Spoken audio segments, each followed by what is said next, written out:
ការអភិវឌ្ឍគឺជាគោលនយោបាយដ៏ពិសិដ្ឋរបស់រាជរដ្ឋាភិបាលកម្ពុជានាពេលបច្ចុប្បន្នដែលធ្វើឲ្យកម្ពុជាមានការវិវត្តរីកចម្រើនពីមួយថ្ងៃទៅមួយថ្ងៃគួរឲ្យកត់សម្គាល់ក្នុងនោះក៏រួមមានវិស័យសំណង់ផងដែរដែលយើងចាត់ទុកថាជាវិស័យអាទិភាពដែលមិនអាចខ្វះបានដោយមើលឃើញនូវការវិវត្តរីកចម្រើននាពេលបច្ចុប្បន្នបែបនេះហើយទើបយើងឃើញអ្នកវិនិយោគទុនជាតិនិងអន្តរជាតិដាក់ទុនមកវិនិយោគនៅក្នុងព្រះរាជាណាចក្រកម្ពុជាកាន់តែមានចំនួនច្រើនឡើងជាលំដាប់ក្នុងនោះរួមមានការផ្គត់ផ្គង់លើសម្ភារៈបរិក្ខារផ្នែកសំណង់ក៏មានចំនួនកើនឡើងគួរឲ្យកត់សម្គាល់ផងដែរដែលការចូលរួមផ្គត់ផ្គង់លើបរិក្ខារសំណង់នេះគឺមានក្រុមហ៊ុនជាច្រើនក៏ដូចជាសហគ្រាសធុនតូចនិងមធ្យមធ្វើការនៅក្នុងស្រុកបាននឹងកំពុងតែដើរតួនាទីយ៉ាងសំខាន់ក្នុងការផ្ដល់នូវសម្ភារៈសំណង់នេះតួយ៉ាងដូចជាសិប្បកម្មផលិតនិងលក់ឥដ្ឋបរិស្ថានផ្ទះតាមក្តីប្រាថ្នាកំពុងតែធ្វើចរាចរផលិតផលរបស់ខ្លួននៅលើទីផ្សារក្នុងការផ្គត់ផ្គង់ដល់អតិថិជនទៅតាមការបញ្ជាទិញ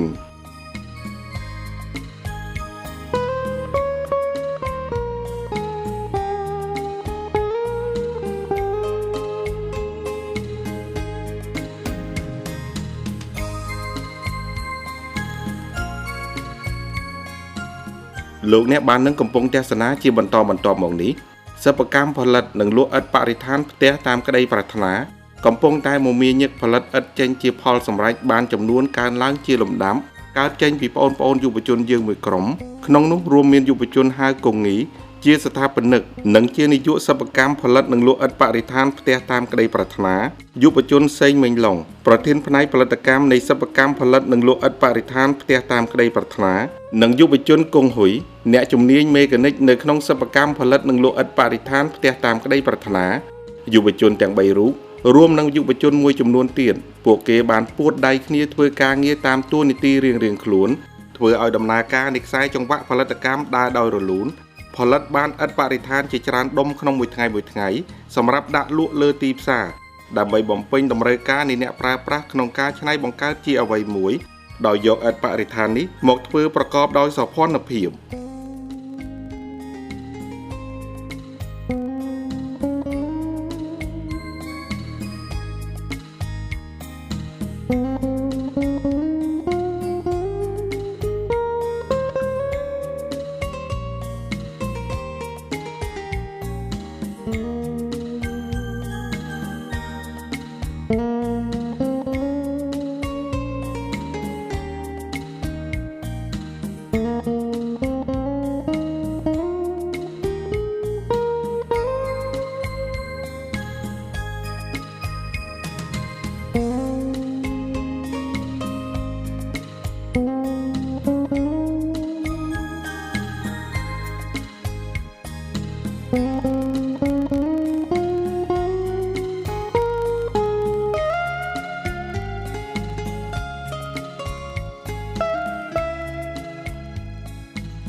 ដោយសារតែឥដ្ឋបរិស្ថានអាចយកទៅប្រើប្រាស់បានច្រើនទម្រង់ទៅលើការប៉ិនប្រសប់នៃអ្នកសម្បូរទៅដោយគំនិតច្នៃបង្កើតច្រើនបែបនេះហើយដូច្នេះមុននឹងជម្រាបជូនស្ដីពីដំណើរការនៃខ្សែចង្វាក់ផលិតកម្មក្នុងការផលិតឥដ្ឋបរិស្ថានកម្មវិធីគំនិតច្នៃបង្កើតរបស់ទូរទស្សន៍ BTV សូមជួបសំណេះសំណាលជាមួយយុវជនហៅកុងងីជាស្ថាបនិកនិងជានាយកសិប្បកម្មផលិតនិងលក់ឥដ្ឋបរិស្ថានផ្ទះតាមក្តីប្រាថ្នាស្ដីពីគំនិតក្នុងការបើកសិប្បកម្មផលិតឥដ្ឋបរិស្ថានដែលមានជាលំដាប់លំដោយដូចតទៅ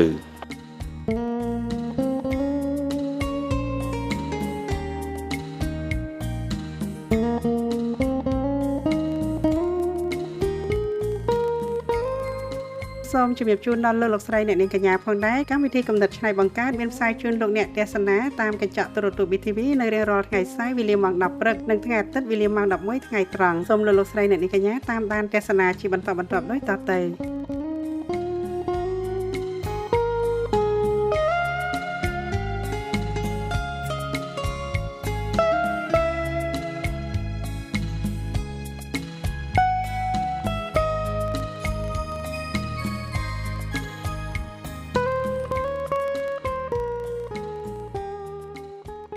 លើលោកស្រីអ្នកកញ្ញាជាទីគោរពនិងជាទីមេត្រីបាញ់មិញលោកអ្នកនាងបានឃើញសកម្មភាពកម្មវិធីកំណត់ឆ្នៃបង្កើតបានបង្ហាញជូនលោកអ្នកនៅក្នុងសិប្បកម្មផលិតនិងលក់ឥដ្ឋផ្ទះតាមក្តីប្រាថ្នាឥឡូវហ្នឹងនាងខ្ញុំកំពុងស្ថិតនៅទីនេះជាមួយនឹងអូនងីចាហើយបងអរគុណបងប្អូនទាំងអស់គ្នាដូចជាអូនឡុងអូនហ៊ុយអីណាមកដល់បាញ់មិញហ្នឹងអ្វីដែលបងចាប់អារម្មណ៍កន្លែងដែលយើងអង្គុយនេះគឺយើង set up មិញណាបាទឥដ្ឋដែលយើងផលិតនេះគឺធ្វើឡើងដើម្បីមានភាពងាយស្រួលសម្រាប់ជាពលរដ្ឋមិនថាតែជាងទេប្រជាពលរដ្ឋធម្មតាគឺលើកតុបគ្នាអាចធ្វើបានទៅជាកៅអីឬក៏ធ្វើជាតុបឬក៏ចេញជាដេក័រអីផ្សេងបានហើយអ្វីដែលបងចាប់អារម្មណ៍មួយទៀតណាបងឆ្ងល់អញ្ចេះហេតុអីក៏កៅអីយើងអង្គុយកៅអីឥដ្ឋបាទណាកៅអីឥដ្ឋនៅហើយយើងប្រើពាក្យចឹងណាបាទភាពអីក៏ត្រូវបងតំណងដល់ហើយដឹងតែយើងឡងគេថាអញ្ចេះពេលដែលឃើញនៅតាមកញ្ចក់ទូរទស្សន៍គេយកម៉ែត្រទៅចាក់មើលអីចឹងគេដឹងកម្ពស់បងមករៀបមកត្រូវហ្មងណៃមើលបងសុំកោតសានេះបាទតសាគាត់ឆ្លាតមែនតើក្នុងការដេក័រឬកំណត់អីហ្នឹងឡងមានកំណត់ល្អហើយជាពិសេសមុនហ្នឹងគាត់សាកទៀតសាកព្រោះការដែលធ្វើឥដ្ឋរបស់ខ្មែរយើងមួយចំនួនហ្នឹងពេលខ្លះជាងគាត់ភ្លេចគិតថាធ្វើទៅត្រូវនឹងកម្ពស់សម្រាប់ទាំងអស់គ្នាថាអ្នកខ្លះគាត់មានកម្ពស់ខ្ពស់អ្នកខ្លះទៀតអញ្ចឹងដាក់ទៅធ្វើម៉េចឲ្យត្រូវហើយមានផាសុខភាពទៀតបាទហើយចំពោះការងារដែលយើង set up បាញ់មិញហ្នឹងបងឃើញថាបងប្អូនណាលឿនថងថាម៉េចបងឃើញកន្លែងហ្នឹងដូចតំណងហើយមានដើមព្រីងមួយដើមអីមួយយ៉ាងទៀតណាចាប៉ុន្តែតែកន្លែងនេះគេដែលយើងធ្វើឲ្យយូរមែនទេបាទចាហើយអ្វីដែលយើងចង់បង្ហាញជូនហ្នឹងចង់និយាយថាអញ្ចេះអត់នេះវាងាយស្រួលយើងចង់ធ្វើយ៉ាងម៉េចធ្វើដោយខ្លួនឯងបានយើងមិនចាំបាច់មានជំនាញឯកទេសច្បាស់លាស់ឲ្យដោយអូនរៀបរាប់បាញ់មិញអញ្ចឹងទេបាទចាចំណុចហ្នឹងបងចាប់អារម្មណ៍ខ្លាំងហ្នឹងអើយហើយបងសូមសរសើរយុវជនឥឡូវនៅពេលដែលមានចំណេះដឹងហើយចង់បង្កើតអីគឺលឿនបើតាមបងមិនច្រឡំទេបងបានសើចដឹងអស់ហើយបងប្អូននឹងរៀនបានខ្ពង់ខ្ពស់ណាហ្នឹងហើយបងសប្បាយចិត្តណាចាប៉ុន្តែមួយទៀតបងចាប់អារម្មណ៍ជាងគេនៅពេលដែលអូនតំណែងមកក្រុមការងារយើងមុននឹងយើងចុះបញ្ចូលព័ត៌មានណាអូនថាបងដឹងអត់ក្រុមខ្ញុំកំពុងតែផលិតឥដ្ឋបរិស្ថានចាហើយបងឆ្ងល់ឥដ្ឋបរិស្ថានហ្នឹងហ្មងចង់ដឹងមែនតើឥដ្ឋដែលយើងដាក់ឈ្មោះថាឥដ្ឋបរិស្ថានដោយសារតែការផលិតរបស់យើងខុសពីការផលិតរបៀងឥដ្ឋធម្មតាយើងអត់ដុតទេចាបាទអត់ដុតអញ្ចឹងវាអត់បញ្ចេញឧស្ម័នកាបូនិកហើយរាល់ដំណើរការនៅក្នុងការផលិតរបស់យើងកាត់បន្ថយការបញ្ចេញឧស្ម័នទាំងអស់ដោយបងបានជ្រាបនៅកន្លែងនេះគឺថានៅក្នុងគ្រប់ខ្សែសង្វាក់ផលិតកម្មរាល់ដំណើរការនៅក្នុងការផលិតរបស់យើងហ្នឹងគឺអត់មានការបញ្ចេញឧស្ម័នកាបូនិកទាំងនេះគឺស្របទៅនឹងគោលនយោបាយរបស់រាជរដ្ឋាភិបាលកម្ពុជាយើងក្នុងការ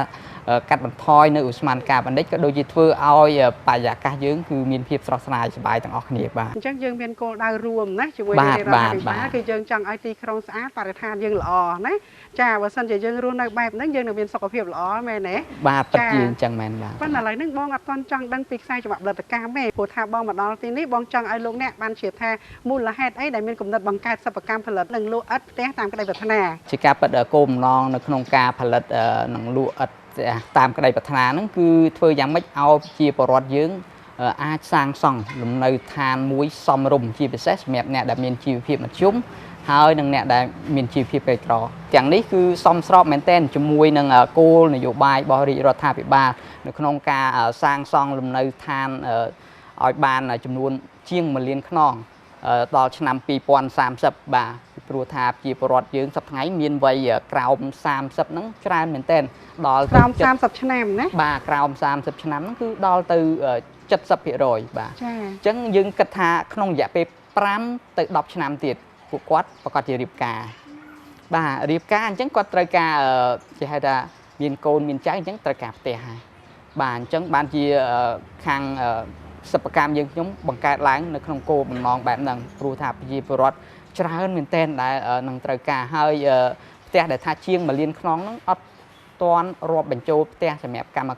ការនេះទៀតអញ្ចឹងបានន័យថាតម្រូវការគឺមានការកើនឡើងហើយសូមសរសើរបាទដោយស្មោះចំពោះរាជរដ្ឋាភិបាលដែលធ្វើឲ្យប្រទេសកម្ពុជាយើងមានការរីកចម្រើនប៉ុន្តែទន្ទឹមនឹងផងដែរក៏មានចំណុចដែលយើងគេថាធ្វើម៉េចឲ្យប្រសើរជាងមុនបន្តិចថែមទៀតចូលរួមទាំងអស់គ្នាអញ្ចឹង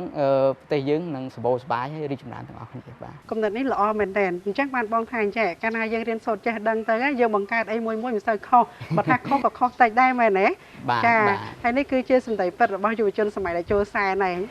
ល្អណាស់ជាការពិតបងមុននឹងការបង្កើតទៅជាសហគ្រាសធុនតូចនិងមធ្យមបើសិនជាយើងមិនមានចំណេះដឹងឬការសិក្សាទេការផលិតឬ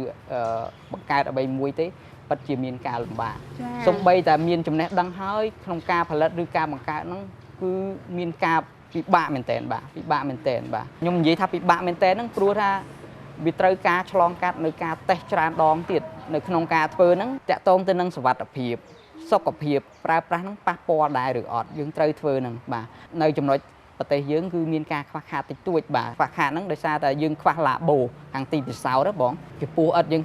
ធ្វើបានតេស្តតែ2ទេប៉ុន្តែមានតេស្ត4ទៀតដែលយើងត្រូវធ្វើតទៀតអញ្ចឹងយើងត្រូវបញ្ជូនទៅខាងក្រៅឬក៏ត្រូវការរកអ្នកជំនាញមកសិក្សាបន្ថែមបាទទាំងអស់នេះគឺត្រូវការឲ្យមានចំណេះដឹងជាមូលដ្ឋានសិនព្រោះសូម្បីតែអ៊ីនធឺណិតនៅក្នុងការបង្កើតហ្នឹងក៏មានការបង្ហាញអត់អស់ដែរអញ្ចឹងតើតែយើងធ្វើដែរបាទអញ្ចឹងយើងចេះហើយចេះចំណេះដឹងភាសាហើយត្រូវមានការតាំងចិត្តលះបង់ថាយើងធ្វើនឹងធ្វើឲ្យច្បាស់លាស់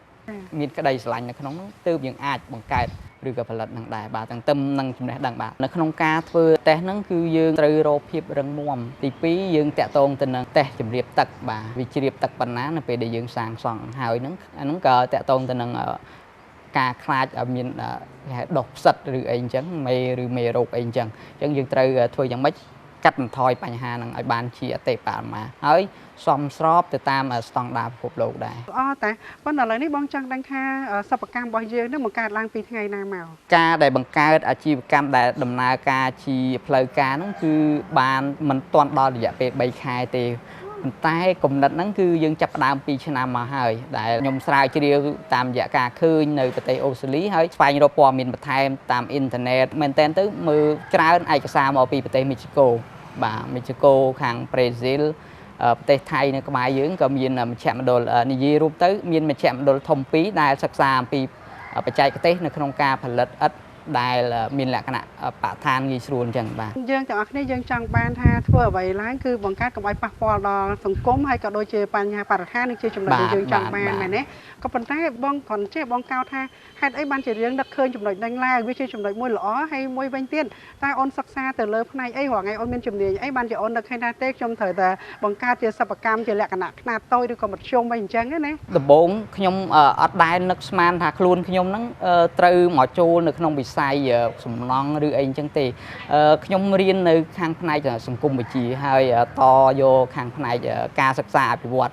ខ្ញុំសិក្សានៅក្នុងស្រុកទេនៅសាកលវិទ្យាល័យភូមិន្ទភ្នំពេញប៉ុន្តែនៅពេលដែលខ្ញុំមានឱកាសនៅពេលដែលគ្រួសារខ្ញុំគាត់បានទៅទួលអាហារូបករណ៍ទៅសិក្សានៅអូស្ត្រាលីក៏ស្រាប់តែមានឃើញឥដ្ឋគេធ្វើស្តៀងគ្នាហ្នឹងក៏សិក្សាស្វែងយល់ដំបូងគេធ្វើពីចំបើងផ្ទះពីចំបើងខ្ញុំថាស្រុកយើងសម្បូរណាស់បូរសប្បាយរឿងចំបើងហើយខ្ញុំក៏ធ្លាប់គេឃើញគេធ្វើចង្រុកស្រូវឬផ្ទះពីដើមមានដាក់ពីអាចគោជន់ទៅធ្វើបានប៉ុន្តែដល់ពេលសិក្សាមែនតែនទៅគឺវាអត់មានលក្ខណៈរឹងមាំភាពធន់ទ្រាំឬអីហ្នឹងវាអត់បានល្អទេអញ្ចឹងក៏ខ្ញុំសិក្សាបន្តឃើញបច្ចេកវិទ្យាហ្នឹងបាទអញ្ចឹងក៏សម្រេចចិត្តថាមកធ្វើហើយណាមួយពេលដែលត្រឡប់មកនិយាយដោយស្មោះត្រង់បូកលុយជាមួយនឹងគ្រួសារពីអ្នកប្តីប្រពន្ធទៅថាយើងទិញផ្ទះអត់ទាន់បានហើយយើងចាប់ផ្ដើមគិតថាចុះបើសិនជាយើងអាចធ្វើអានឹងបានធ្វើផ្ទះឬអីបានហើយនឹងមានមនុស្សច្រើនអ្នកណាបាទទទួលបានផលប្រយោជន៍ហេតុអីក៏យើងមិនសប្បាយចិត្តនាំគ្នាធ្វើអញ្ចឹងក៏សម្រេចចិត្តនិយាយទៅមិត្តភ័ក្តិច្រើនមែនតើបាទនៅក្នុងជាង200នាក់បាទប៉ុន្តែអ្នកខ្លះគ្រាន់តែនិយាយថាធ្វើទៅឬអីអញ្ចឹងប៉ុន្តែអត់បានគ្រប់គ្រងឬអីទេបាទគ្រាន់តែស្ដាប់ហើយក៏បាទស្ដាប់ហើយចោលហើយមានអ្នកខ្លះក៏និយាយលេងថាដូចប្រហែលជារៀនច្រើនពេកឬទៅច្រើនពេកប្រហែលជាដូចស្មារតីមិនគ្រប់អីអញ្ចឹងណាបាទព្រោះសុខចិត្តបោះបង់ចោលការងារដែលធ្លាប់មានប្រាក់ខែបាទមានរៀងខ្ពស់គ្រាន់បើដែរព្រោះមែនតើខ្ញុំធ្លាប់ធ្វើការនៅថៃនៅវិទ្យាស្ថានមេគង្គអីដែរអញ្ចឹងហៅថាបទពិសោធន៍ការងារអង្គការក៏ក្រាស់ក្រែលដែរជាង7ឆ្នាំដែរខាងផ្នែកអ្នកស្រាវជ្រាវហ្នឹងអញ្ចឹងក៏សម្រេចចិត្តថាត្រូវតែអាចធ្វើអីមួយបានព្រោះក៏ធ្លាប់រស់នៅក្នុងកន្លែងដែលមានកម្មការនេះដឹងការលំបាករបស់គាត់ដែរហើយ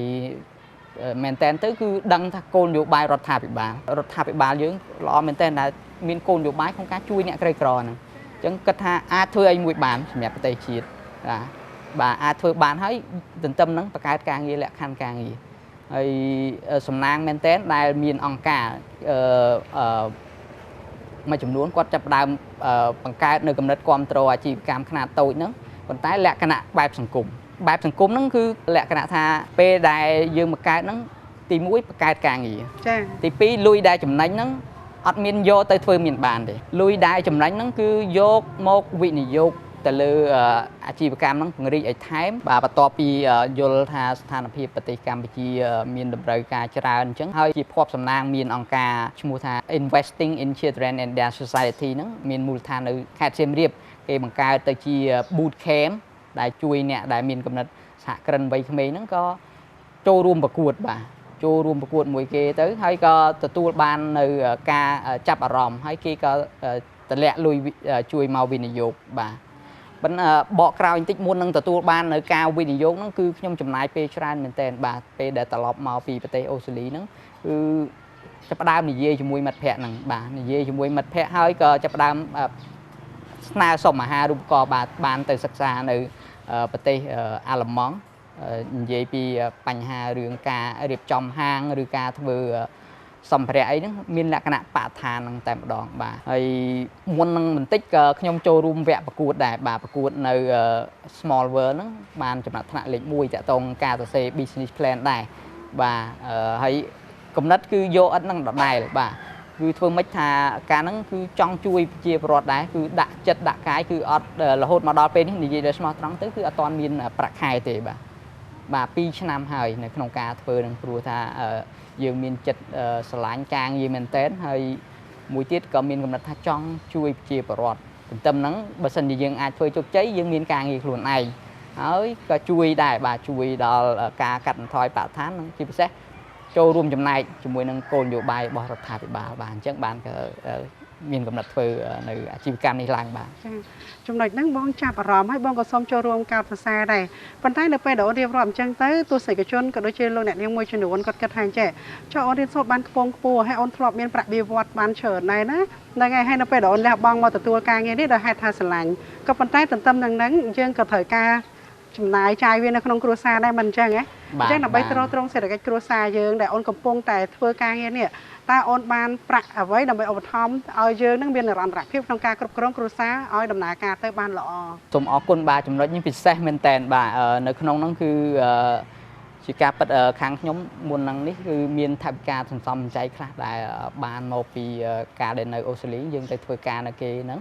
មានលុយខ្លះយើងចំណាយបានមកពីហ្នឹងបាទទី1ហើយនឹងបានថវិកាដែលបានមកពីការដែលខ្ញុំធ្វើការអង្គការយូរឆ្នាំហើយយើងចាយលុយហ្នឹងបាទហើយរហូតដល់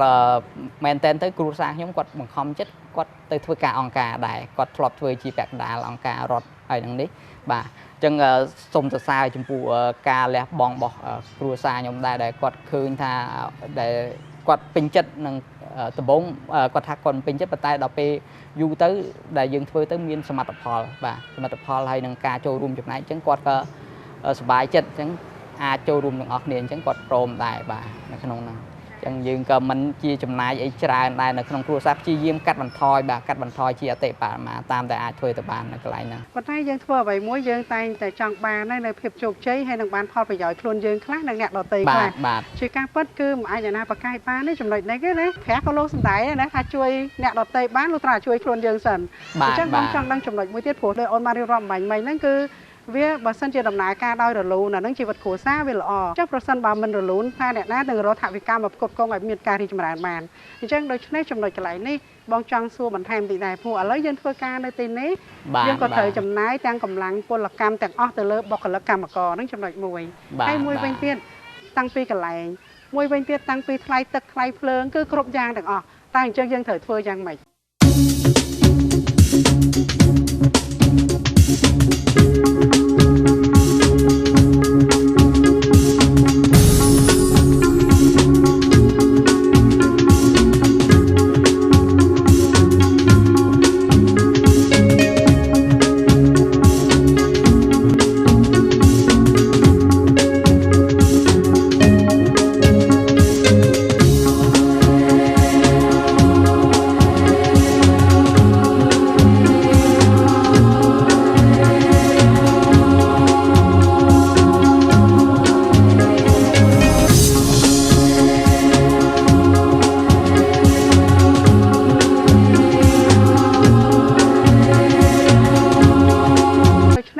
lại ní bong trăng xua bản thèm thì đại phụ ở lấy dân phơi ca nơi tin ní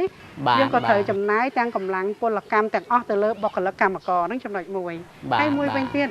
tăng pi cả lại mùi bên tiên tăng pi thay tật thay phơn cứ cướp giang tăng ót tăng chân dân thời phơi giang mày ca bắt tới ca chấm nái chấm đẹp caផលិតកម្មហ្នឹងគឺយើងទទួលបានជំនួយពីអង្គការ ICS ហើយចំពោះការចំណាយផ្ទាល់ខ្លួនបាទគឺយើងចំណាយថវិកាដែល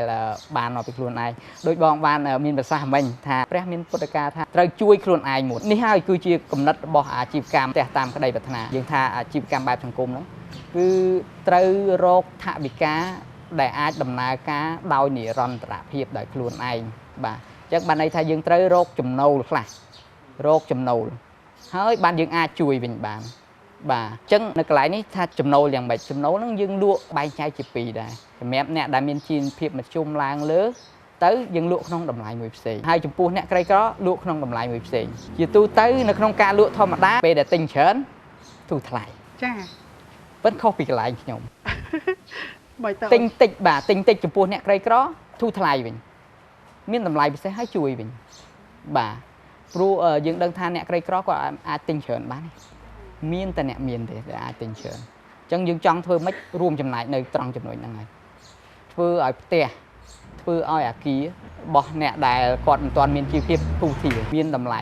ទាបជាងមុនអ្នកក្រីក្រអញ្ចឹងពេលខ្លះគាត់អាចទិញច្រើនទាំងដុលអញ្ចឹងគាត់ទិញម្ដងតិចតង់តិចឲ្យតែមានបានក្រីក្រមានអង្គការដែលថាធ្វើចង់ធ្វើផ្ទះឬអីយើងសហការគ្នាចុះក្នុងតម្លៃមួយពិសេសបាទក្នុងហ្នឹងបាទនេះបញ្ជាក់តម្លៃជូនតែម្ដងចំពោះអ្នកក្រីក្រគឺ500រៀលក្នុងមួយដុំដោយអត់ទាន់គិតតម្លៃដឹកជញ្ជូនទេហើយចំពោះអ្នកដែលមានជីវភាពមកជុំឡើងលើគឺ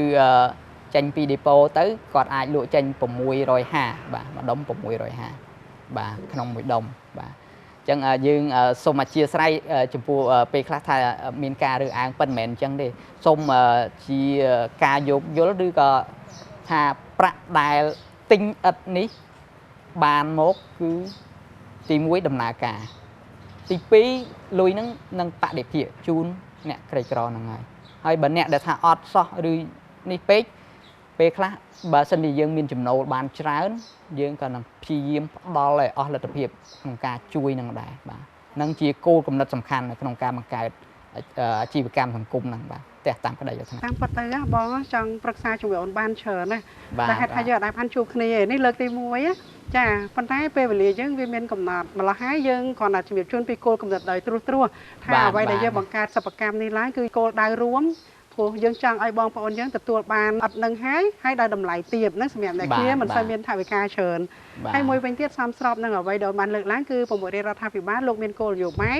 យើងសាងសង់លំនៅឋានជូនដល់បងប្អូនប្រជាពលរដ្ឋយើងដែលលោកអ្នកមានជីវភាពខ្វះខាតដូច្នេះអូនបានចូលរួមទៅអញ្ចឹងខាងអ្នកគាត់ដែលមានជីវភាពទន់ខ្សោយហ្នឹងគាត់ក៏បានផ្ទះស្អាតអត់ល្អអញ្ចឹងប្រារួចខាងប្អូននេះក៏ធ្វើឲ្យមាននិរន្តរភាពការងារហ្នឹងចេះតែដំណើរការទៅបានថាយើងយកចំណេញតែតិចបានហើយសំខាន់ឲ្យមាននិរន្តរភាពមែនទេប៉ុន្តែអន្តិចហ្នឹងអូនតក់ពេញកំពង់ណាមែនអត់បាទជាការប៉ັດតក់គឺពេញកំពង់ឲ្យតែបានរៀងច្រើនអញ្ចឹងយើងអាចធ្វើទៅបានហើយបញ្ជាក់ថាចំពោះអិតនេះនៅប្រទេសថៃគេលក់ដល់បើសិនជាគេជាអាជីវកម្មដែលរកប្រាក់ចំណេញគេអាចលក់ដល់ដល់2000រៀលក្នុងម្ដងណាបាទអញ្ចឹងខុសគ្នាច្រើនមែនតើចាបាទជាមួយនៅស្រុកយើងបាទនេះគ្រាន់តែជាការបញ្ជាក់ថាយើងបានរួមចំណែកនៅក្នុងការជួយហើយបងប្អូនប្រកាសជាឆ្ងល់ដែរមួយចំនួនថា5-600ថ្លៃយើងឥតយើងធម្មតាថ្លៃបាទខ្ញុំទទួលស្គាល់ថាថ្លៃមែនប៉ុន្តែនៅក្នុងការធ្វើឲ្យចេញជាជញ្ជាំងឬអាគារទាំងមូលវិញយើងនឹងធូរថ្លៃច្រើនជាងវិញធូរថ្លៃយ៉ាងម៉េចអូនបាទធូរថ្លៃហ្នឹងតាមរយៈការសន្សំសំចៃស៊ីម៉ង់ហើយនឹងពេលវេលានៅក្នុងជាពិសេសគឺតម្លៃឈ្នួលពលកម្មហ្នឹងតែម្ដងសន្សំសំចៃស៊ីម៉ង់យ៉ាងម៉េចបើសិនជាយើងរៀបឥដ្ឋធម្មតាក្នុងការរៀប5ការ៉េយើងរៀបអត់តាន់បូក5ការ៉េហ្នឹងអស់ស៊ីម៉ង់1បាវ5ការ៉េចំណាយស៊ីម៉ង់1បាវណាបាទហើយនៅក្នុងការរៀបសងខាង3ការ៉េតែ4ការ៉េហ្នឹងអស់1បាវទៀតឥតធូរថ្លៃមែន ប៉ុន្តែស៊ីម៉ងអស់ច្រើននៅពលកម្មបើសិនយើងគិតក្នុងជាងដែលគាត់មានជំនាញឬអីហ្នឹងមួយថ្ងៃគាត់ធ្វើបានតែ7ការ៉េអី7ការ៉េហ្នឹងអត់ទាន់បូកទៀតបាទក្នុងមួយថ្ងៃជាងម្នាក់ប៉ុន្តែបើចំពោះឥតផ្ទះតាមក្តីប្រាថ្នាយើងអាចធ្វើបាន20ការ៉េអូខុសត្រូវគឺច្រើនបាទម្នាក់20ការ៉េហើយក្នុង20ការ៉េហ្នឹងអស់ស៊ីម៉ងតែមួយបាវទៀតយើងធូរថ្លៃមែនតើនៅក្នុងការដែលយើងអត់ចាំបាច់បូកដូចបងបានឃើញនៅកន្លែងនេះអត់មានការបូកបន្តិចទេបាទរចនាបទឬក៏ការធ្វើហ្នឹងគឺអត់ចាំបាច់បូកគឺយើងអាចទទួលយកបានតែម្ដងនេះចង់មានន័យថាប្រសិនបើលោកអ្នកចង់ឲ្យការសាងសង់អគារឬក៏លបងឬក៏ការដេកឲ្យក៏ដោយប៉ុន្តែមិនចាំបាច់បូកស៊ីម៉ងពីក្រៅមែនទេគឺវាជាប់ហ្មងបាទចំពោះការធ្វើលបងឬកន្លែងណាដែលអត់ត្រូវការគេហៅថាប៉ះពាល់នឹងទឹកអីទេយើងអត់ចាំបាច់បូកទេដូចបងឃើញអញ្ចឹងតៃរបស់វាគឺ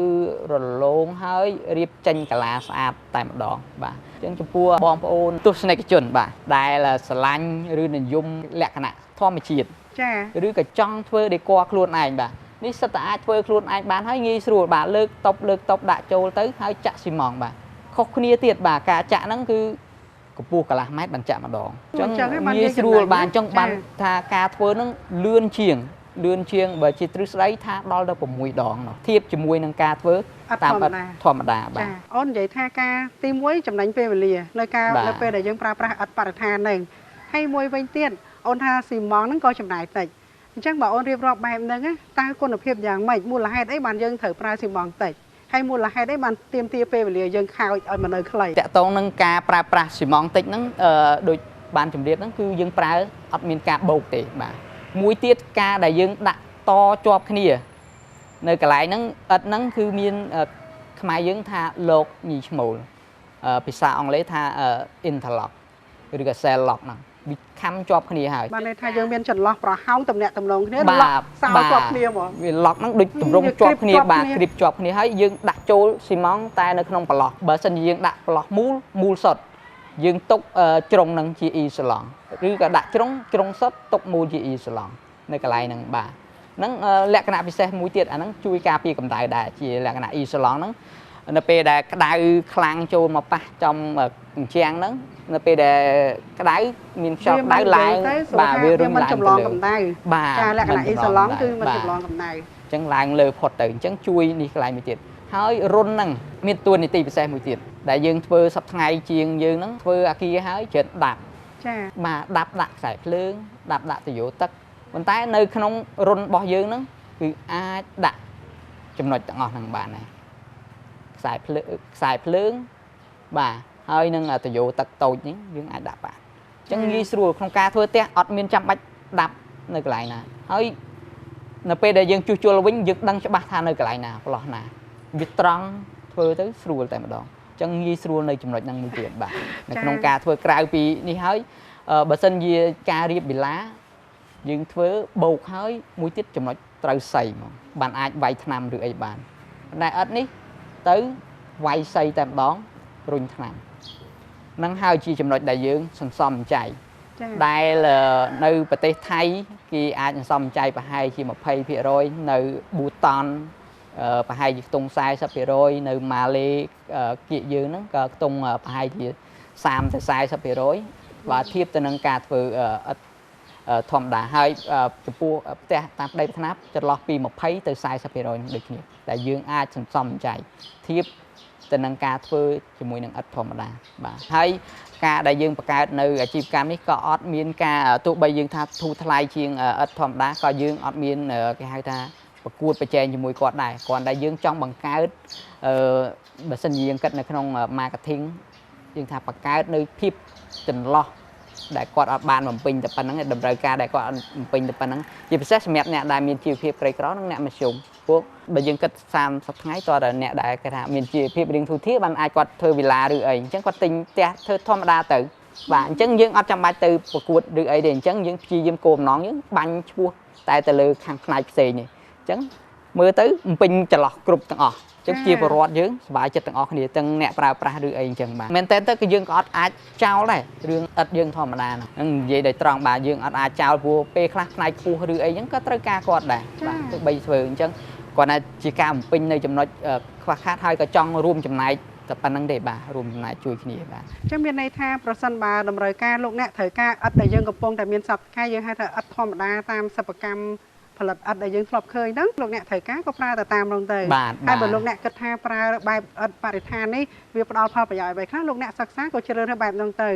ព្រោះធម្មតាបញ្ហាទីផ្សារសេរីណាទីផ្សារប្រកួតប្រជែងយើងត្រូវតែសិក្សានិងផ្ដល់នូវផលប្រយោជន៍រៀងៗខ្លួនគាត់ថាអញ្ចេះសូមឲ្យអាជីវករទាំងអស់ប្រកួតប្រជែងយ៉ាងម៉េចដោយស្មោះត្រង់បាទហ្នឹងក៏ជាចំណុចមួយដែលខាងផ្ទះតាមក្តីប្រាថ្នាសំណុំពរហើយក៏ចង់ជាពិសេសខ្លួនឯងផ្ទាល់បាននៅអនុវត្តឧបមាថាការចុះបញ្ជីឬក៏ការ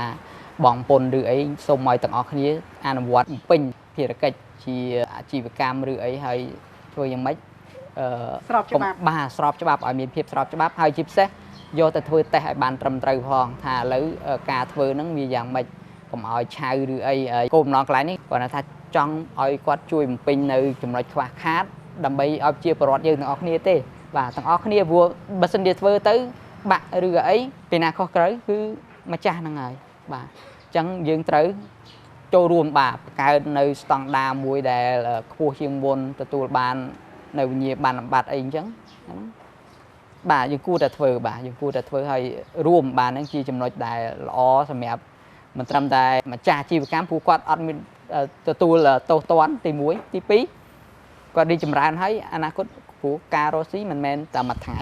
ចារាប់ឆ្នាំបាទនៅចំណុចកន្លែងហ្នឹងចាធំត្រូវអូនអញ្ចឹងអ្វីក៏ដោយយើងទាំងអស់គ្នាយើងដឹងហើយធម្មតាកាលណាយើងធ្វើបានល្អយើងរក្សាគេឈ្មោះយើងបានយើងតែនិយាយលេងថាណែប្រយ័ត្នខូច credit ហ៎យើងបើ credit យើងល្អហើយយើងចេះតែទទួលបានគេឈ្មោះទៀតហើយចានឹងចំណុចពិសេស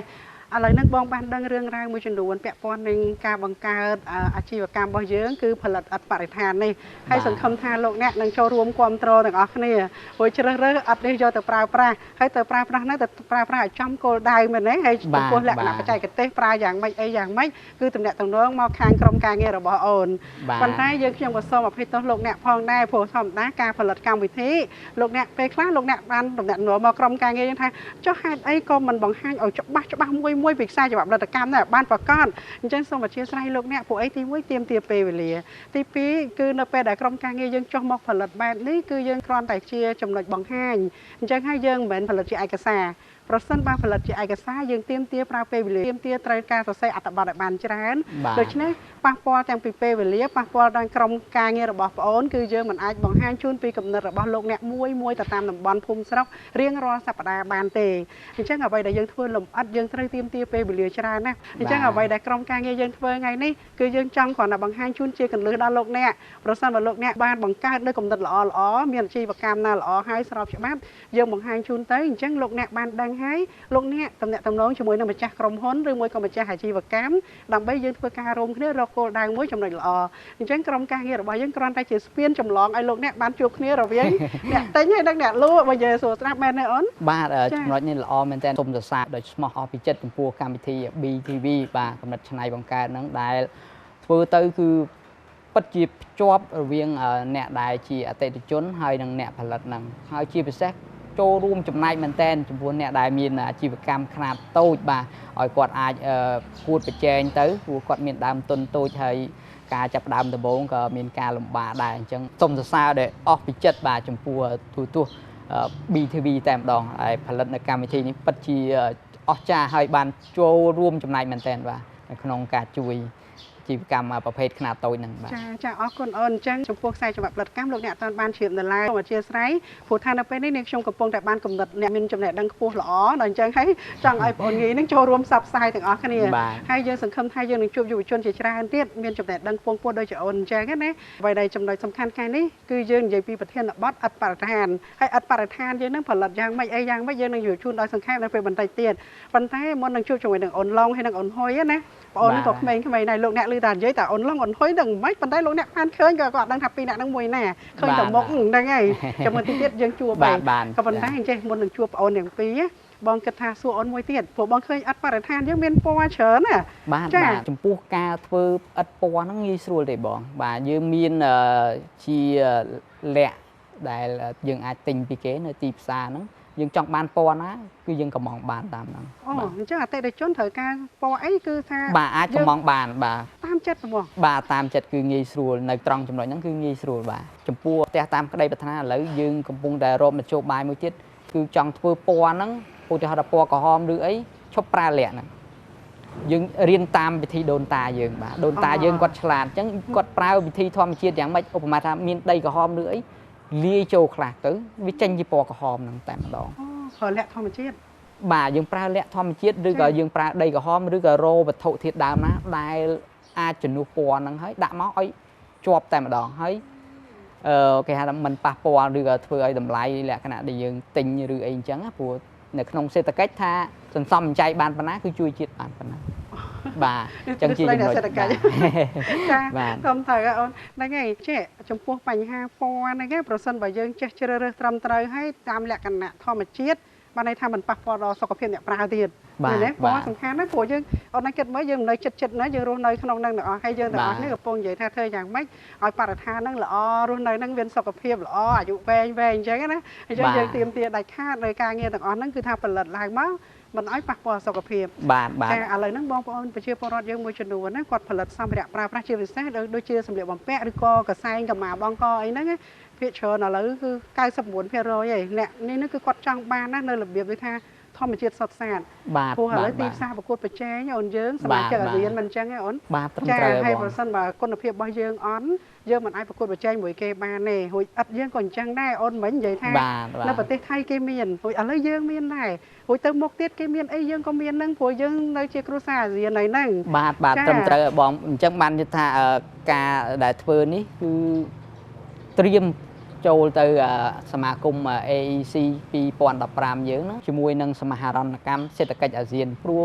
បញ្ហាសំណង់ជាផ្នែកមួយដែលគេត្រូវច្បាច់ចូលបាទអញ្ចឹងយើងត្រូវត្រៀមបាទប៉ុន្តែឥឡូវជាដំណឹងល្អគឺថាយើងលក់នៅក្នុងតម្លៃមួយដែលទាបរួចទៅហើយ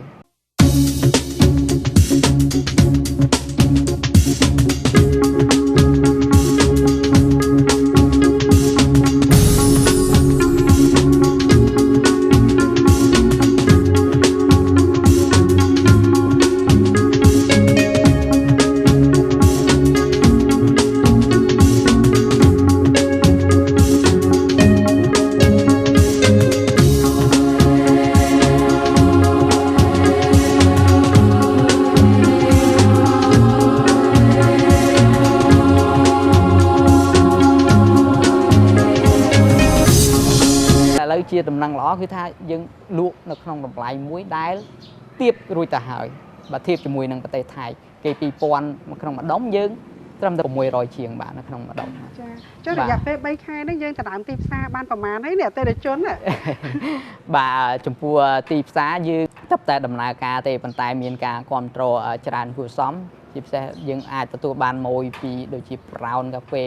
ពី Legend Cafe ពីហាងមួយចំនួនដែលគាត់យកទៅ decor ហើយនឹងការធ្វើផ្ទះមួយចំនួនដែរ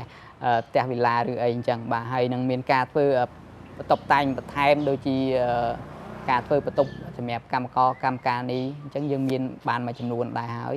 ប៉ុន្តែយើងចង់ឲ្យបានរីកចម្រើនជាងនឹងទៀតជាពិសេសចង់ឲ្យដល់ដៃអ្នកដែលថាមានគំនិតចង់ឲ្យអាគារនឹងធូរថ្លៃហើយជួយបាទដល់ឧបមាថាកម្មករកម្មការនេះយើងធ្វើបន្ទប់ជួលទៅធូរថ្លៃជាងមុនទៅបាទអញ្ចឹងទាំងអស់គ្នាបាទល្អអញ្ចឹងរាល់ថ្ងៃនេះយើងបានទទួលអតិថិជនច្រើនហើយជាពិសេសផ្នែកខាង decor នៅកន្លែងគាត់លក់ដូរណាចាហើយមួយវិញទៀតយើងក៏បានលំនៅឋានខ្លះដែរណាបាទហើយយើងនឹងមានការត្រៀមជាមួយទៅនឹងអង្គការដូចជា PSE ប៉ុន្តែនៅក្នុងនេះគ្រាន់តែថាយើងបានពិភាក្សាគ្នាតែមានក្រុមហ៊ុន Green Zone មកពីខាងសង្ហបុរីគាត់ចាប់អារម្មណ៍នឹងគំនិតនឹងដែរថាធ្វើព្រោះទីមួយគេក៏មានទស្សនវិស័យដូចគ្នាដែរជាមួយនឹងការធ្វើលក្ខណៈបរិស្ថានជួយអ្នកក្រីក្រឬអីហើយគោលបំណងយើងគឺឆ្លើយតបអញ្ចឹងយើងនឹងមានការវិភាគសាឲ្យបានស៊ីជម្រៅហើយជាពិសេសខាងខ្ញុំនឹងព្យាយាមផ្សារភ្ជាប់បាទខាងក្រសួងដែនដីនគររូបនីយកម្មព្រោះឥឡូវគាត់មាននាយកដ្ឋានមួយដែលទទួលខុសត្រូវខាងផ្នែកលំនៅឋាននឹងតែម្ដងបាទអញ្ចឹងយើងខ្ញុំនឹងព្យាយាមតាក់ទងទៅគាត់ដើម្បីធ្វើយ៉ាងម៉េចអាចថា បញ្ជ្រាបឬក៏បញ្ចូលដើម្បីឲ្យយើងទាំងអស់គ្នាអាចទទួលបានផលប្រយោជន៍កាន់តែច្រើនបាទចាដូចជាថ្ងៃនេះអញ្ចឹងយើងចូលរួមផ្សព្វផ្សាយធ្វើយ៉ាងណាឲ្យបងប្អូនប្រជាពលរដ្ឋយើងលោកអ្នកបានជ្រាបហើយគាត់ជ្រើសរើសឲ្យបានត្រូវគោលដៅចាតែកាលណាយើងមានគោលដៅរួមហើយយើងមានចំណុចល្អនោះគឺគ្មានអ្វីដែលធ្វើឲ្យយើងមានបញ្ហារំខានក្នុងដំណើរការស្ថាបនាឬក៏សាងសង់អគារអីអញ្ចឹងណាចាហើយមួយវិញទៀតឥឡូវនេះបងចាប់អារម្មណ៍ដែលចំណុចដែលអូនបានរៀបរាប់បាញ់មិញហ្នឹងគឺថានៅពេលដែលមានប្រជាជនហ្នឹងកំណើនកើនច្រើនលំនៅឋានក៏កើនច្រើនហើយពីមុនយើងតែប្រហែល 3-4 លានណាចេញពីរបបប៉ុលពតឥឡូវនេះ15 លានជាងហើយចាហើយបើយើងនិយាយពីវ័យយុវជនពីមុនអូនមានគ្រួសារណាមែនទេអញ្ចឹងនៅតូចឥឡូវមានគ្រួសារមួយម្នាក់កូនមួយកូនពីរឥឡូវយើងនិយាយតែកូនពីរទៅចាអូនគិតមើលតើប្រហែលចាដូច្នេះចំណុចនេះគឺទៀមទាត្រូវបំពេញនៅកង្វះខាតច្រើនណាស់ហ្នឹងហើយនៅលើទីផ្សារឥឡូវចេះតែអូនឯងយើងអង្គុយគ្នាបងតែបានអង្គុយអញ្ចឹងចេះតែចង់អង្គុយទេអង្គុយរហូតហ្នឹងហើយមួងក៏សូមអរគុណដែរដល់អ្នកដែលបានរៀបចំកន្លែងឲ្យយើងអង្គុយហ្នឹងណាចាអរគុណមែនទែនហើយក្រុមការងារទាំងអស់បងប្អូនបុគ្គលិកកម្មករនៅទីនេះគាត់ដល់មកផ្លេត set up ភ្លាមឲ្យបងចង់ដឹងឮតែអូនឯងបងអើយស្រួលអីស្រួលអញ្ចឹងឈរមើលមកអីស្រួលរបស់គេមែនលឿនបងបានអង្គុយអញ្ចឹងទៅតែគាត់ជំរាបថាកៅអីនេះគឺ set up ម្សិលមិញចាមួយសម្រាប់ background ក្រោយអីនេះតុកសាឡុងដាក់កែវកាហ្វេអីតំណងណា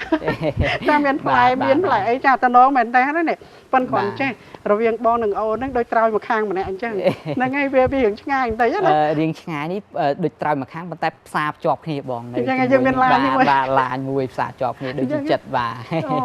ហើយដឹងមិនហីបងថាចេះចុះអាកន្លែងនេះអូនឯងមិនដាក់ថេងដៃចិញ្ចឹម4-10ក្បាលលើក្នុងហ្នឹងណាឃើញអូននិយាយអត់ល្អតាប៉ិតអាចចិញ្ចឹមបានហើយការធ្វើនេះគាត់បង្ហាញតិចបាទលើកបានបាទអាចលើកបានបាទលើកបានហើយ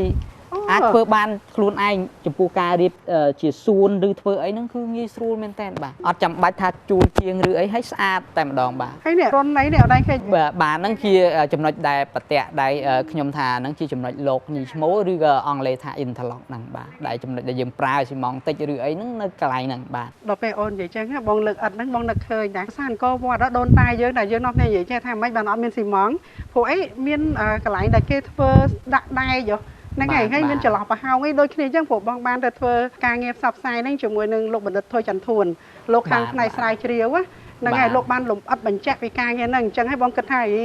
មូលដ្ឋានគ្រឹះពីដូនតាដែរតានេះណាអូនបាទនឹងចំណុចល្អបាទតាមពិតដូនតាយើងមានចំណុចល្អច្រើនមែនតើដែលយើងជាយុវជនអាចឆ្នៃរបស់អីគាត់គេហៅថាយកចំណុចណាមួយដែលរបស់គាត់យកមកដាក់គឺល្អបាទចឹងយើងខ្ញុំយកចំណុចរបស់គាត់ខ្លះដែលដាក់ចូលនៅក្នុងហ្នឹងគឺលក្ខណៈបតៈឬអីហ្នឹងដែរបាទចាហ្នឹងហើយអូនមិនបងគិតថាមកសំណួរបានហើយមកសំណួរបានហើយឥឡូវចូល14សំណួរបាត់ចាអញ្ចឹងលោកអ្នកកម្មវិធីយើងប្រហែលជា2សប្តាហ៍ជាប់គ្នាអញ្ចឹងសូមលោកអ្នកនាងតាមដានទស្សនាឥឡូវហ្នឹងសូមយើងងាកទៅខាងផ្នែកខ្សែច្បាប់រដ្ឋការម៉េចអូន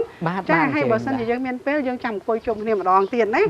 នៅក្នុងកម្មវិធីយើងនេះដដែលព្រោះថាថ្ងៃនេះយើងមិនចប់ទេមកទៅនោះចាឥឡូវអូនឡុងគេកំពុងតែរៀបចំការងារគេច្រើនណាស់ជាមួយបុគ្គលិកកម្មករយើងលើសូមម៉ាស៊ីនហ្នឹងតិចៗណាហ្នឹងហើយល្អតាស្ងាត់ល្អហ្នឹងហើយបងស្មានតែចូលមកបែបក្ដុងក្ដែងហ្នឹងតាមមើលតែឥឡូវហ្នឹងនាងខ្ញុំអង្គុយនៅក្នុងសិប្បកម្មហ្នឹងហើយដោយអត់មានលឺសំឡេងអីសោះចារួចទៅអូនសាយចាបងខ្ញុំបិទម៉ាស៊ីនមិញចាហើយបន្តិចទៀតហ្នឹងលោកអ្នកនឹងបានដឹងបន្តទៀតពីបញ្ហាទីផ្សារពីផែនការទិសដៅទៅអនាគតតែយើងត្រូវរៀបចំយ៉ាងម៉េចទៀតដើម្បីឲ្យការងាររបស់យើងដំណើរការទៅមាននិរន្តរភាពអញ្ចឹងប្រសិនបើមួយសប្តាហ៍នេះមិនចប់យើងសុំតភាគ2សប្តាហ៍ចាអញ្ចឹងឥឡូវនេះសូមលោកស្រីនីយ៉ាតាមដានទស្សនាបន្តយើងខ្ញុំទាំងអស់គ្នានឹងចូលទៅកន្លែងផលិតអត់តែម្ដងចាតើអូនតើចាហ្នឹងហើយអូនសូមអញ្ជើញលោកអ្នកនាងតាមដានទស្សនាដោយមេត្រីចា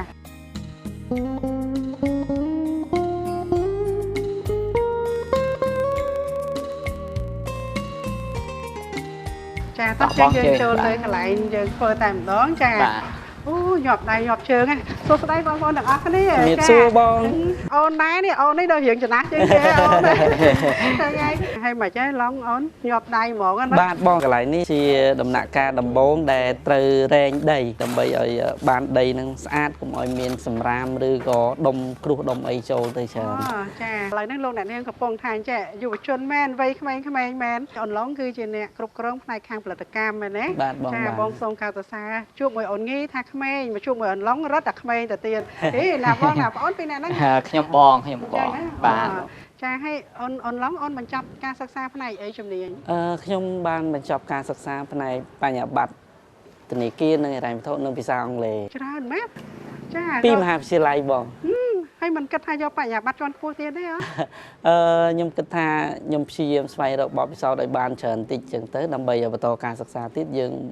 មានមូលដ្ឋានគ្រឹះជាក់ស្ដែងច្រើនតិចដែរ ทำត្រូវអូនអញ្ចឹងព្រោះការសិក្សារបស់យើងវាមានដំណាក់កាលឥឡូវនេះវ័យនេះគឺវ័យយើងរកថវិកាដោយខ្លួនឯងបានហ្នឹងណាអញ្ចឹងយើងរៀនបញ្ញាបត្រហើយដល់ពេលយើងមានថវិកាខ្លួនឯងយើងបន្តយកបញ្ញាបត្រជាន់ខ្ពស់ហើយមួយទៀតដល់ពេលយើងមានថែមទៀតយក PhD អញ្ចឹងណាហ្នឹងហើយបងធ្វើយុទ្ធសាស្ត្រហ្នឹងតាគេរៀនគ្រប់គ្នាបានថាបញ្ញាបត្រជាន់ខ្ពស់6ឆ្នាំអីចឹងបងដល់8ឆ្នាំមកបង stand by សិនយើងអត់លុយ បាទបង ហ្នឹងតែយើងគោលដៅត្រូវតែចប់ដូចគ្នា បាទ ចាដូច្នេះសម័យនេះយើងងាយស្រួលណាស់យើងមានសមត្ថភាពយើងខិតខំរកថវិកាបាននោះយើងអាចរៀនយកថ្នាក់ណាក៏បានដែរ បាទ សាលារៀនសាកលវិទ្យាល័យមាននៅពេញស្រុកភូមិ បាទ យើង ព្រោះដោយសារឃើញឱកាស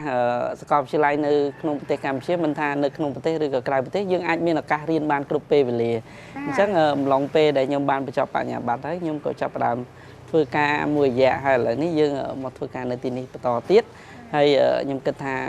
ក្នុងរយៈពេលបបពិសោធន៍នៅពេល1ឆ្នាំឬ2ឆ្នាំទៀតយើងបន្តសិក្សាក៏អត់មានបញ្ហាដែរព្រោះសាលានៅក្នុងប្រទេសកម្ពុជាមិនខ្វះគ្រប់សាកលវិទ្យាល័យយើងមានស្ទើរតែគ្រប់ទាំងអស់ហើយ ចាហើយអូនខាងវិស័យធនាគារហ្នឹងអូនដឹងណាធនាគារស្រុកជើងសបោទៀត បាទបង ហ្នឹងហើយសបោហើយដល់ធនាគារសបោអញ្ចឹងបញ្ជាក់ថាស្រុកជើងរីកចម្រើនហើយបើសិនជាមិនរីកចម្រើនណាមានលុយដាក់ណោះ បាទបង ពុទ្ធនាគារច្រើនម៉េចចាហើយនេះពូបងប្អូនហ្នឹងឡើងបានធ្វើការងារយើងមករំខានតែសូមរំខានតិចណា បាទបងបាទ ចាឥឡូវអញ្ចេះយើងរៀបរាប់ពីការងារយើងក្នុងការផ្សំធ្វើយ៉ាងណាដើម្បីផលិតឥដ្ឋមែនទេយើងនិយាយពីវត្ថុធាតុដើម បាទបងបាទ ថាត្រូវយកអីមកធ្វើខ្លះមែនទេ បាទដំណាក់កាលដំបូងនៃការប្រើប្រាស់នៃការផលិតឥដ្ឋនេះគឺជាដំណាក់កាលនៃការប្រើប្រាស់ដីអញ្ចឹងដីនេះយើងស្វែងរកដីប្រភេទណាដែលសមស្របជាមួយនឹងការផលិតឥដ្ឋនេះឲ្យមានគុណភាពល្អហើយដំណាក់កាលបន្តមកទៀតគឺតកតងជាមួយនឹងការរែងដីអញ្ចឹងការរែងដីនេះបងដូចជាក់ស្ដែងដែលបងឃើញនេះមានកតិចសម្រាមឬក៏ដុំថ្មអីនៅក្នុងនេះអញ្ចឹងទាមទារឲ្យមានការរែងសម្អាតដើម្បីបង្កើននៅគុណភាពឥដ្ឋហ្នឹងគឺមានគុណភាពល្អបំផុតអញ្ចឹងដំណាក់កាលទី1នេះគឺប្រុងប្រយ័ត្នបំផុតបាទទាមទារឲ្យមានការប្រុងប្រយ័ត្នរើសដីរែងដីឲ្យស្អាតបំផុតដើម្បីទទួលបានឥដ្ឋមានគុណភាពល្អ ប៉ុន្តែដីនេះដីខ្សាច់មែនទេ ចំពោះដីប្រភេទនេះគេហៅថាជាដីលបាយបង ដីល បា បាយ ទដីលបាយនេះគឺស្តៀងជាមួយនឹងដីខ្សាច់ដែរគ្រាន់តែថាមានទុកនៅសារធាតុដីលាយចូលទៅក្នុងហ្នឹងឬក៏ដីឥដ្ឋមួយចំនួនលាយចូលទៅក្នុងហ្នឹងរួចជាស្រេចប៉ុន្តែបើដីខ្សាច់គឺមានលក្ខណៈជាគ្រាប់ដុំខ្សាច់សុទ្ធអញ្ចឹងគឺមិនសូវល្អដូចដីនេះទេបាទបង ឥឡូវវត្ថុធាតុដើមទី1គឺដីណា ដីបាទ ដីលបាយណា បាទ ចាហើយបន្តទៀត ទី2គឺពាក់ព័ន្ធជាមួយនឹងស៊ីម៉ងត៍ដែលយើងទាមទារឲ្យមានការចូលរួមពីស៊ីម៉ងត៍បន្តិចដែរអញ្ចឹងដើម្បីបង្កើតនូវគុណភាពហើយសារធាតុទី3ដែលនៅក្នុងការផលិតឥដ្ឋនេះគឺមានទឹកដែលយើងលាយជាមួយគឺទឹកធម្មតាហ្នឹងហើយទី4គឺយើងមានទឹកជំនួយដើម្បីឲ្យមានគុណភាពរឹងមាំសម្រាប់ឥដ្ឋនេះគឺទឹកនេះគឺជាទឹករបស់ឆ្នៃឡើងដោយរបស់ផ្ទះតាមក្តីប្រាថ្នាដើម្បីសមស្របជាមួយទៅនឹងប្រភេទដីបើសិនជាដីនេះមានសារធាតុផ្ទុកទៅដោយសារធាតុខ្សាច់ច្រើនគឺយើងប្រើប្រភេទផ្សឹងផ្ទុកដោយសារធាតុដីផ្សឹងយើងប្រើទឹកប្រភេទផ្សឹងអញ្ចឹងមានន័យថាទឹកទី4នេះគឺជា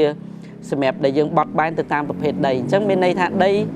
ជាច្រើនប្រភេទដែលយើងអាចផលិតឥដ្ឋនេះបានប៉ុន្តែយើងត្រូវបត់បែនដើម្បីបង្កើនគុណភាពសម្រាប់ឥដ្ឋហ្នឹង អញ្ចឹងអាទឹកដែលអូននិយាយហ្នឹងបានន័យថាទឹកជារូបមន្តពិសេសរបស់ផ្ទះតាម ក្តីប្រាថ្នាបាទបង អញ្ចឹងមិនអីទេរក្សាសិទ្ធឲ្យបងអូនទាំងអស់គ្នាហ្នឹងហើយចាល្អតាធម្មតាយើងតែមានកន្លឹះខ្លះអញ្ចឹងណាហ្នឹងហើយព្រោះអញ្ចឹងដើម្បីប្រកួតប្រជែងអ្នកណាផលិតបានមាំជាងអ្នកណាល្អជាងអតិថិជនជ្រើសរើសអ្នកហ្នឹងហើយ បាទព្រោះផ្ទះតាមក្តីប្រាថ្នាផលិតឥដ្ឋឡើងគ្រប់ដុំរបស់ឥដ្ឋរបស់ផ្ទះតាមក្តីប្រាថ្នាគឺមានការពិនិត្យគ្រប់ដុំហើយតកតងជាមួយនឹងគុណភាពហ្នឹងប្រភេទដីគឺយើងត្រួតពិនិត្យបំផុតដូច្នេះហើយគុណភាពរបស់ឥដ្ឋផ្ទះតាមក្តីប្រាថ្នាគឺមានលក្ខណៈស្តង់ដារតែមួយពីមុនដែលយើងធ្លាប់តែឮចាស់គាត់បាននិយាយគាត់ថាមានឥដ្ឋឆ្អិនមានឥដ្ឋឆៅប៉ុន្តែសម្រាប់ឥដ្ឋរបស់ផ្ទះតាមក្តីប្រាថ្នាអត់មានឆ្អិនអត់មានឆៅគឺមានកម្រិតស្តង់ដារមួយល្អទាំងអស់ស្មើគ្នាគ្រប់ដុំទាំងអស់តែម្ដងបាទ បានន័យថាយើងផលិតឡើងគោរពតាមបទដ្ឋាននៃលក្ខណៈបច្ចេកទេស ចង់បញ្ជាក់បងត្រង់ចំណុចនេះតិចព្រោះថានៅក្នុងប្រទេសយើងវាអត់ទាន់មានច្បាប់បទដ្ឋានទាក់ទងនឹងការធ្វើប្រភេទហ្នឹងទេអញ្ចឹងយើងយកទៅតាមស្តង់ដាររបស់ពិភពលោកវិញដែលគេយកភាពរឹងមាំហ្នឹងប្រមាណអញ្ចឹងយើងមានធ្វើតេស្តនៅសាលាតិចណូហ្នឹងបញ្ជាក់ឆ្លងមកវិញបាទ បាទអញ្ចឹងគ្រាន់តែថាពេលណាដែលយើងអត់អញ្ចឹងយើងត្រូវយកតាមបទបោះអន្តរជាតិបាទបទដ្ឋានអន្តរជាតិបាទ ចាសំខាន់ឲ្យតែយើងយកយ៉ាងម៉េចឲ្យត្រឹមត្រូវតាមរបស់គេហ្នឹងពួកគេដើរមុនយើង បាទបាទ អញ្ចឹងដល់ពេលយើងគ្រប់តាមគេទៅយើងត្រឹមត្រូវហើយឥឡូវប្រទេសយើងដើរយកជំហានណាពីមុនយើងមិនទាន់មានច្បាប់កម្មសិទ្ធិបញ្ញាមានអីទេមែនទេឥឡូវយើងមានជាបន្តយើងបន្តទៀតបន្តពីយើងបានវត្ថុធាតុដើមដីហើយយើងមានទឹកដែលត្រូវផ្សំតែទឹកហ្នឹងគឺថាទឹកលក្ខណៈពិសេសរបស់ផ្ទះតាមក្តីប្រាថ្នាអញ្ចឹងយើងមានអីទៀត យើងមានស៊ីម៉ង ចាស៊ីម៉ង ហើយយើងមានទឹកធម្មតាអញ្ចឹងយើងមានតែ4ហ្នឹងទេដើម្បីបង្កើតជាឥដ្ឋនឹងបានដោយយើងរួមបញ្ចូលជាមួយនឹងម៉ាស៊ីនយើងបាទបងអញ្ចឹងម៉ាស៊ីនតួនាទីរបស់ហុយណាបាទបងគាត់ control ទៅលើម៉ាស៊ីនបច្ចេកទេសម៉ាស៊ីនតើម៉ាស៊ីនទៅដើរលបឿនប៉ុណ្ណាកម្រិតប៉ុណ្ណាគឺគាត់អ្នកត្រួតពិនិត្យទៅលើលបឿនហ្នឹងបច្ចេកទេសហ្នឹងតែម្ដងឥឡូវយើងគិតថាអញ្ចឹងទៅហីយើងគិតថាម៉ាស៊ីនយើងបញ្ជាទៅហើយយើងផ្សំយ៉ាងម៉េចយ៉ាងម៉េចយើងធ្វើដូចផ្សំម្ហូបអញ្ចឹងណាឲ្យលោកអ្នកបានដឹងថាគេផលិតឥដ្ឋគេធ្វើអញ្ចឹងណាចាហើយមួយវិញទៀតដែលបងចង់ឲ្យធ្វើបែបហ្នឹងដល់យើងបាញ់មិនជម្រាបជូនលោកអ្នកថានៅសិប្បកម្មផលិតឥដ្ឋបរិស្ថានរបស់យើងហ្នឹងពេលចូលមកដល់បរិស្ថានមែនដៃជើងក៏អត់ប្រឡាក់បុគ្គលិកកម្មករយើងស្តង់ដារសិតតែស្រោមដៃពូនៅស្អាតភ្លឹងអត់មានខិតប្រឡាក់ដីអីមិនតិចហ្នឹងហើយមួយវិញទៀតសំឡេងម៉ាស៊ីនតើវាលឺប៉ុណ្ណាណាយើងមានម៉ាស៊ីនប៉ុណ្ណឹងនេះផលិតអត់បាននេះបាទឥឡូវយើងគួរតែចាប់ដើមហ៎ឥឡូវយើងដំណើរការពីការរែងនេះតែម្ដងទៅដើម្បីឲ្យសមស្របទៅនឹងចង្វាក់ផលិតកម្មធម្មតាតែម្ដងបាទអញ្ចឹងខ្ញុំនឹងបើកសម្រាប់ម៉ាស៊ីនរែងនេះជូនអញ្ចឹងសំឡេងរំខានដែលទស្សនិកជនកំពុងតែតាមដានទស្សនាហ្នឹងគឺរំខានតែប៉ុណ្ណេះទេសម្រាប់សំឡេងនេះអញ្ចឹងបងប្អូនចាប់ផ្ដើមហែងនេះបាទនេះជាការរែងនេះដីដែលម៉ត់ល្អធ្លាក់ទៅក្រោមឯសម័យថ្មហើយនឹងសម្រាមមួយចំនួននឹងធ្លាក់មកខាងក្រោយនេះតែម្ដងបាទឥឡូវយើងរែងហើយយើងបន្តទៅបន្ទាប់ពីការរែងនេះហើយបងអញ្ជើញមកខាងនេះបាទបន្ទាប់ពីការរែងនេះហើយគឺដីយើងទុកស្តុបនៅទីនេះសិនបងបន្តមកទៀតយើងធ្វើការចាក់ចូលលាយទៅក្នុងម៉ាស៊ីនលាយនេះគឺជាម៉ាស៊ីនលាយដែលខ្ញុំជំរាបប្រាប់បងពីខាងដើមមិញដែលយើងមានដីមានស៊ីម៉ងមានទឹកហើយនិងទឹកសារធាតុលាយដើម្បីឲ្យពង្រឹងគុណភាពហ្នឹងអញ្ចឹងគឺមាន4គឺស្ថិតនៅក្នុងធុងនេះតែម្ដងអញ្ចឹងពីដំណាក់កាលនេះគឺវាល់ដីចូលឥឡូវអូនចេញតាមនោះហ្មងបាទបងមកហុយមកអូនមកណែជើមកខាងនេះអូនអញ្ចឹងវត្ថុធាតុដើមរបស់យើងណែកុំភ្លេចស៊ីម៉ងដែរបាទបងយើងមានសារធាតុស៊ីម៉ងនេះដើម្បីជួយពង្រឹងឲ្យមានភាពរឹងមាំលឿនតែម្ដងអញ្ចឹងដំណាក់កាលដំបូងហ្នឹងគឺដាក់ដីចូលបាទដាក់ដីចូលគ្រប់ចំនួនហើយគឺបន្ទាប់មកទៀតគឺស៊ីម៉ងយើងដាក់ស៊ីម៉ងចូលយើងលាយបន្តិចសិនបានយើងទឹកទៅតាមក្រោយដើម្បីឲ្យសព្វបន្តិចសិនបងបាទស៊ីម៉ងប្រហែលភាគអូនស៊ីម៉ងដែលយើងដាក់ម្ដងគឺកន្លះកញ្ចប់បាទកន្លះកញ្ចប់គឺយើងលាយបានជិតពេញមួយធុងនេះគាត់សូមបញ្ជាក់បន្តិចថាការប្រើប្រាស់ស៊ីម៉ងកន្លែងនេះគឺតិចទេភាគរយដែលយើងប្រើនោះគឺត្រឹមតែ 10% ហើយជាទូទៅនៅក្នុងពិភពលោកស្តង់ដារវាមានចន្លោះពី8ទៅ 14% តែយើងប្រើ 10% ដែលជាកម្រិតមួយដែលយើងធ្វើតេស្តទៅគឺជាប់ល្អហើយគុណភាពថា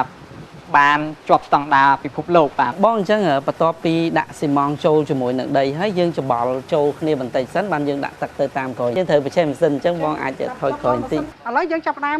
ម៉ាស៊ីនមួយទៀតបាទនេះជាសំឡេងម៉ាស៊ីនដំណើរការកំពុងតែលាយអញ្ចឹងរាល់សំឡេងដែលដំណើរការទាំងអស់នៅក្នុងរោងសិប្បកម្មផលិតឥដ្ឋផ្ទះតាមក្តីប្រាថ្នាគឺមានសំឡេងរំខានតែប៉ុណ្្នេះឯដែរសម្រាប់ប្រជាជនទូគាត់រស់នៅជាប់គ្នាក៏អត់មានសំឡេងរំខានសម្រាប់គាត់ដែរកន្លែងនេះគឺជាចំណុចពិសេសរបស់ផ្ទះតាមក្តីប្រាថ្នាដែលយើងគិតអំពីបរិស្ថាននិងផលប៉ះពាល់ជាចំណុចអតិភិបតែម្ដងអញ្ចឹងឥឡូវហ្នឹងគឺលោកអ្នកតាមដានទស្សនាបន្តទៀតឥឡូវយើងលាយអញ្ចឹងហើយយើងនឹងដាក់ទឹកហើយបន្តមកទៀតយើងនឹងដាក់មេលាយយ៉ាងម៉េចទៅលើលក្ខណៈបច្ចេកទេសដែលយើងបានធ្វើណាបន្តមកទៀត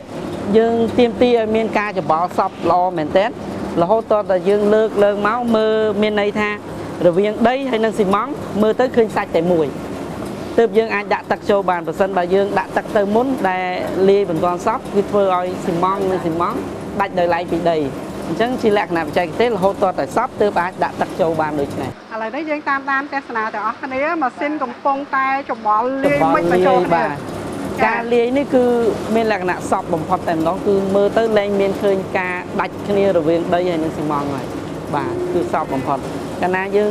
គិតទៅលើការលាយនេះបច្ចេកទេសនៃការលាយបានល្អគុណភាពរបស់ឥដ្ឋក៏ល្អដែរ អញ្ចឹងផ្ដើមចេញពីមួយចំណុច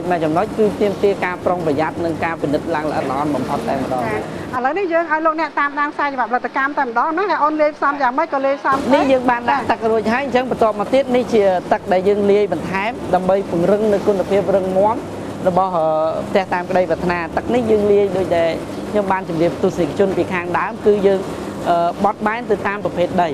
នៅពេលដែលដីមានលក្ខណៈទ្រង់ទ្រាយខ្សាច់ឬក៏ដីច្រើនគឺយើងប្រើទឹកនេះបត់តែនតាមនឹងតែម្ដងដើម្បីឲ្យគុណភាពរឹងមាំល្អ អញ្ចឹងឥឡូវនេះយើងធ្វើបន្តទៀតឲ្យលោកអ្នកនាងតាមដានទស្សនាទៅហើយទៅទៀតយើងជួបជាមួយអូនហ៊ុយតែម្ដងណាតោះអញ្ចឹងអូនយើងទៅខាងមុខឲ្យលោកអ្នកតាមដានម៉ាស៊ីនកំពុងតែមិចលាយ អញ្ចឹងទស្សនិកជនអាចបន្តទស្សនាបន្តទៀតនេះចូលដល់ដំណាក់កាលនៅពេលដែលដីធ្លាក់ចូលទៅក្នុងម៉ាស៊ីនធំហើយដំណើរការផលិតចេញជាឥដ្ឋតែម្ដងអញ្ចឹងខ្ញុំនឹងដំណើរការម៉ាស៊ីន